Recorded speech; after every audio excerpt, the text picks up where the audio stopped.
नमस्कार, मैं पंकज प्रसन्न। दोस्तों, जिस वक्त मैं ये वीडियो बना रहा हूँ उस वक्त झारखंड भाजपा की नेता सीमा पात्रा हिरासत में हैं।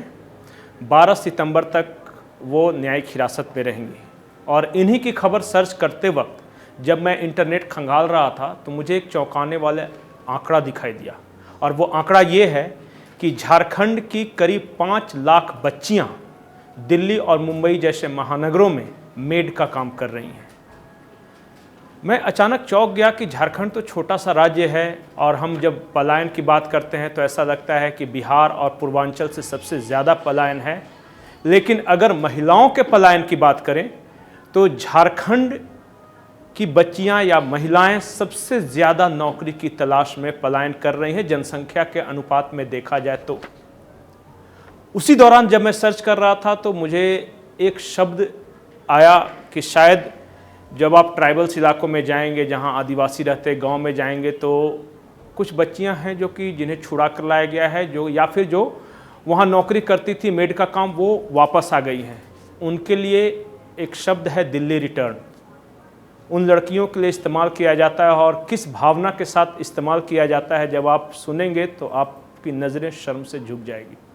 किसी भी लड़की को अगर कोई दिल्ली रिटर्न कह रहा है तो एक तरह से वो गाली है। यहाँ दूसरी बड़ी खबर यह है कि झारखंड की राजनीति में आज फिर से 2 विधायक यानी प्रदीप यादव और सत्यानंद भोक्ता। प्रदीप यादव दिल्ली गए हैं और अचानक ऐसे माहौल में दिल्ली जाने को लेकर भी कई सवाल उठ रहे हैं कि आखिर वो किस काम से दिल्ली गए हैं, और उन्होंने बताया कि वो निजी काम से जा रहे हैं। अब वो काम क्या है किसी को नहीं पता। तीसरी बड़ी खबर यह है कि हम सबको पता है कि कांग्रेस भारत जोड़ो यात्रा निकाल रही है, लेकिन भारत जोड़ो यात्रा के ठीक बाद जहाँ जहाँ से ये यात्रा गुजरेगी एक संविधान मार्च भी किया जाएगा। और वो संविधान मार्च जो कांग्रेस पार्टी के जो दलित प्रकोष्ठ है, आदिवासी प्रकोष्ठ है, ओबीसी प्रकोष्ठ है या फिर जो फिशरीज़ कांग्रेस है, वो सब मिलकर निकालेंगे। और उनका कहना है कि इस देश में संविधान खतरे में आ गया है, इसलिए हम लोगों को जागरूक करेंगे और ये संविधान मार्च निकालेंगे। लेकिन हमारा आज का विषय ये नहीं है। हमारा आज का विषय एक सवाल के इर्द गिर्द है कि ये जो विधायक यहाँ से जा रहे हैं, फ़्लाइट कौन बुक करा रहा है, मे फेयर जो इतना महंगा होटल है, वहाँ रहने सहने का खर्च कौन उठा रहा है। हमने पहले भी आपको बताया कि जो फ़्लाइट बुक हुई थी, जो कि रांची से रायपुर गई विधायकों को लेकर, वो कांग्रेस की ओर से की गई थी। लेकिन रायपुर में होटल का खर्च जो भी कहा जा रहा है कि इतनी लग्जरी फैसिलिटी है, मसाज पार्लर है, स्विमिंग पूल है और भी पता नहीं क्या क्या है। कल तो शराब भी पकड़ा गया। भोजन के लिए भी दिल्ली से खानसामे बुलाए गए हैं। ये खर्च कौन कर रहा है और वो क्यों कर रहा है, फाइनेंसर कौन है? जब आप इस सवाल का जवाब ढूंढने की कोशिश करेंगे तो कुछ रोचक, कुछ दिलचस्प आपके सामने आएगा।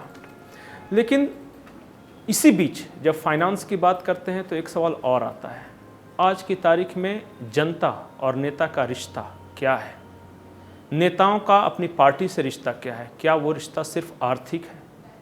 क्योंकि इस राज्य में, चाहे वो आप बिहार की बात करें, झारखंड की बात करें, यूपी की बात करें, एक ग्राम प्रधान भी जब बनता है तो उसके दरवाजे पर देखिए, सुबह से ही किसी न किसी बहाने कोई न कोई व्यक्ति पैसे मांगने आ जाता है। किसी को 100 रुपये देता है, 500, 5000, 10,000 वो देता रहता है। और इतनी बांटने के बावजूद एक ग्राम प्रधान, एक मुखिया, वो स्कॉर्पियो से घूमने लगता है। तो जब जड़ में ही मट्ठा है तो आप समझ सकते हैं कि विधायक की कमाई कितनी होगी, और विधायक के बाद एक सरकार की कमाई कितनी होगी, पार्टी की कमाई कितनी होगी। तो मेरे नज़र में जनता भी करप्ट है। ये शायद ये बात अप्रिय लगे। हर आदमी जो नेताओं के इर्द गिर्द मंडरा रहा है, उनमें से ज़्यादातर लोग आर्थिक वजहों से साथ हैं, और ये बात वो नेता भी जानता है और वो जनता भी जानती है। जब कोई नेता 15 करोड़ रुपए खर्च करके विधायक बनता है तो जाहिर है कि वो कमाने के लिए ही विधायक बनेगा, कि वो कैसे 15 से वो 30 करोड़ कमा ले। और यहीं पर यह शुरू होता है भ्रष्टाचार।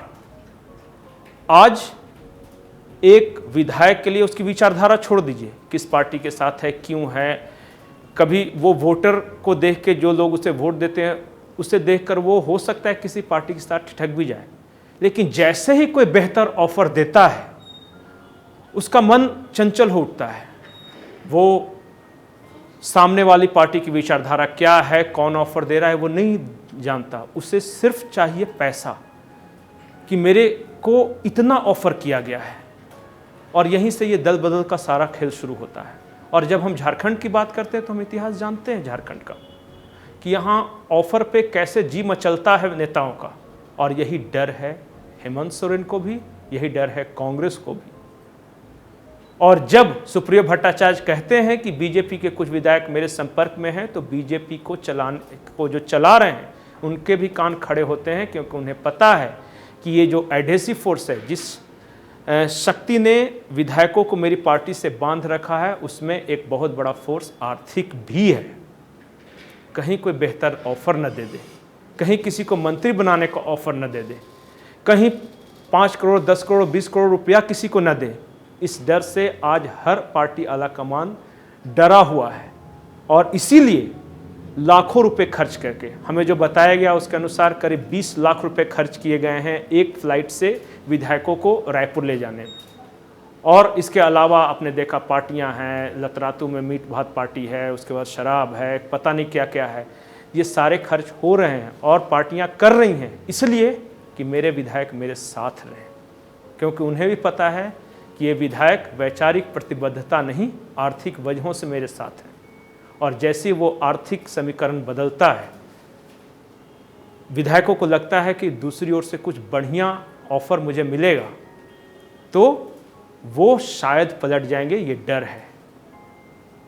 तो भ्रष्टाचार की जननी कहाँ है, कहाँ से शुरू होती है, और ये जो आर्थिक रिश्ता है इसे कैसे वैचारिक रिश्ते में बदला जाए।